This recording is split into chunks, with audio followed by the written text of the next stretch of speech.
అధిక బరువు, diabetes, thyroid, PCOD, PCOS సమస్యలకు చెక్ పెట్టేందుకు ఫ్లెక్సలెన్స్ ఆన్లైన్ ఫిట్నెస్ పార్ట్నర్ ని సంప్రదించండి. చలో మరి వచ్చేసిరు కదా కడమ వార్తలు ఏమున్నాయో చూద్దాం పట్టరే. అత్తారింటికి దారేది అనే సైన్మాల ప్యాంటు సూటు కళ్ళద్దాలు పెట్టుకొని పవనాలు సార్ నడుచుకుంటూ పోతా అంటే ఆయన ఎన్నుకున్నోళ్ళు ఆయన చెప్పులు పట్టుకొని నడుతా అంటారు. ఇప్పుడు కూడా గట్లనే చెప్పులు లేకుండా నడిచిండు. ఆయన అనుకున్నోళ్ళు కూడా చాలా మంది నడుచుకుంటూ వచ్చారు. కానీ సారు సైన్మాలు ఉన్నట్టు మంచి రోడ్డు మీద నడవలేదు, బురద రాళ్ళు రప్పలు ఉన్న రోడ్డు మీద నడిచిండు. మరి అట్లా ఎందుకు నడిచిండు ఏందనేది అరుచుకుందాం పారి. స్వతంత్రం వచ్చి 75 ఏళ్ళు దాటినా కానీ ఇప్పటికీ చాలా ఊళ్ళకు సడకులు చక్కగా లేవంటే లేవు. గా పాపం ఇవ్వల్ది జనాల ఓట్లు కావాలి కానీ వాళ్ళ గోసలు అయితే పట్టాయా అని చానేళ్ల సంధి చాలా మలకలు తిట్టుకుంటానో ఏడ్చుకుంటానో గోసపడ్డారు. గా గోస తీర్చే నాయకులను చూడలే ఆదివాసీ పబ్లిక్. కానీ గిన్నేళ్లకు వాళ్ళ గోసను తీర్చే లీడర్ వచ్చిండని మస్తుగా సంబరపడుతున్నారు. ఏపీలున్న పార్వతీపురం మన్యం జిల్లాకు పోయి చూసిండు పవనాలు సారు.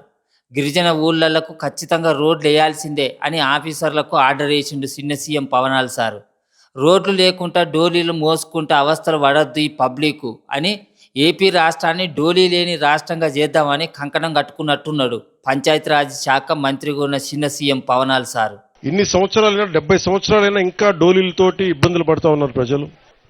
పైకి రాలేకపోతున్నారు. అవసరమైన అత్యవసర పరిస్థితుల్లో వాళ్ళకి ఇబ్బందులుగా ఉన్నాయని మాట్లాడుకుంటా ఉంటే ముందుగా పంచాయతీరాజ్ శాఖ తీసుకున్నందుకు నేను మీకు ఏదైనా చేయగలుగుతున్నాను ఈ రోజున అంటే ఈ రోజున దాదాపు 105 కోట్ల రూపాయల 33 లక్షల రూపాయల రోడ్లను ఈ రోజున మనకి శంకుస్థాపన చేశాం. మన రోడ్ల కోసం మళ్ళీ జనవరిలో 250 కోట్ల రూపాయలు ప్రధానమంత్రి గారు దీనికి మంజూరు చేయబోతారు. ఇప్పటికే 100 కోట్లతోటి పనులు సురువు చేయబోతున్నారట. అట్లనే ఇంకా జనవరి నెలలో ఇంకో 250 కోట్ల రూపాయలు కూడా వస్తాయట రోడ్ల కోసానికి. అప్పుడు ఎలక్షన్ల ముంగట తిరిగి రోడ్లు వేపిస్తా అని మాటిచ్చిండు.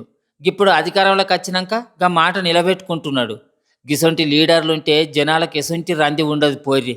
ఇక ఇప్పటి నుంచి డోలీ కష్టాలు వాగుల భయాలు లేకుండా గిరిజన ఊళ్ళు కూడా కొండలు గుట్టలు కాకుండా రోడ్లను చూస్తారన్నట్టే. గా పని జల్దీనైతే పవనాలు సార్నైతే ఎన్నేళ్ళైనా యాదికి పెట్టుకుంటాం అని అనబట్టిర్రు పార్వతీపురం మన్యం జిల్లా పబ్లిక్.